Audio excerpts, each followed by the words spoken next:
allez, hop, allez. Allez.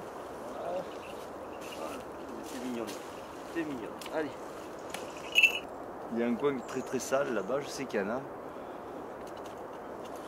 Je ne voulais pas perdre ma furette, mais on va essayer là-bas. Ça fait longtemps que je ne l'ai pas fait.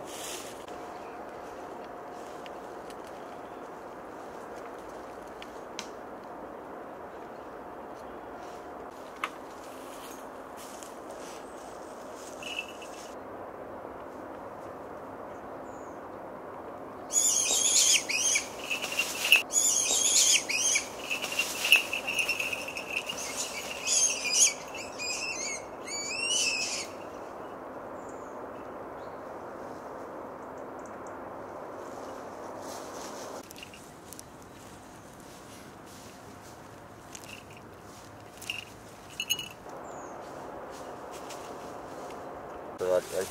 Tiens, là c'est la fête aujourd'hui. C'est la fête du slip. Et bien c'est un coup de bol phénoménal. Parce que cette garenne, c'est pour ça que je n'ose pas trop venir. Faut gérer. Tiens, regarde. Voilà, allez, fais ta gorge, chérie. Ma vie, tu manges au taquet ce que tu veux. Quelle efficacité cette bête. C'est l'efficacité même. Hein, allez. Et voilà, pauvre bête, c'était bien fait avoir.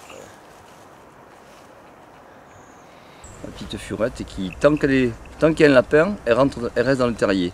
S'il n'y a rien, d'elle-même elle sort, elle cherche la caisse, elle rentre toute seule. On se bagarre plus maintenant, elle a tout compris. Voilà. Oh, c'est mignonne comme tout. Voilà, et donc le malheureux lapin, ben, il part. Et si par hasard elle m'attrape un lapin, contrairement à beaucoup de furets, elle ne saigne pas jusqu'à s'endormir. Elle s'accroche. C'est évident, c'est l'instinct, mais après elle le lâche et le lapin s'en va. Donc c'est quand même l'avantage d'avoir un furet qui ne s'accroche pas. Le petit furet, cette petite furette, Niakous, est devenu maintenant la meilleure des complices de l'oiseau, qui est un prédateur, un carnivore. Et pendant plus de 2-3 mois, il a fait accepter à ce prédateur, à ce rapace, que ce petit carnivore qui est un furet, eh bien, est devenu son meilleur ami, puisque au début l'oiseau voulait le bouffer, et que maintenant, en faisant l'échange du respect, elle a droit à un lapin, et ils travaillent en complicité, en équipage. Donc moi je suis un peu le grand cerveau, et je gère avec un prédateur ailé, un prédateur carnivore, pour arriver à un résultat. Le final, grâce au lapin, bien sûr il n'y aurait pas de lapin, tout ça ne pourrait pas exister, et bien, arriver à chasser, à attraper, et à refaire aller un petit peu ce qui se passe à l'état sauvage. Donc le furet est devenu le copain de l'oiseau. C'est un oiseau d'une gentillesse, une sympathie à tel point que l'autre jour, moi quand je vais la voir le matin et le soir, quand je passe, elle se met par terre en parade d'accouplement, elle me séduit quoi. Et là, elle m'a séduit d'une manière qui m'interpellait. Elle voulait me montrer quelque chose. Et bien ça m'a vraiment touché. Elle avait la longe dans sa volière qui était bloquée entre deux planches et elle était coincée. Et bien avec son bec, elle tirait la longe entre les deux voliges. Et elle tirait comme ça. Alors je ne comprenais pas, je suis allé voir, elle était bloquée, elle avait dû passer la matinée attachée.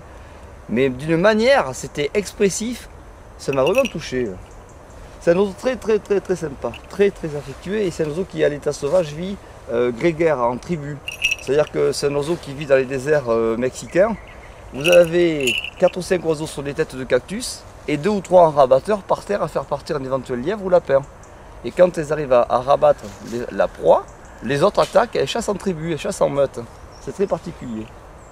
Allez!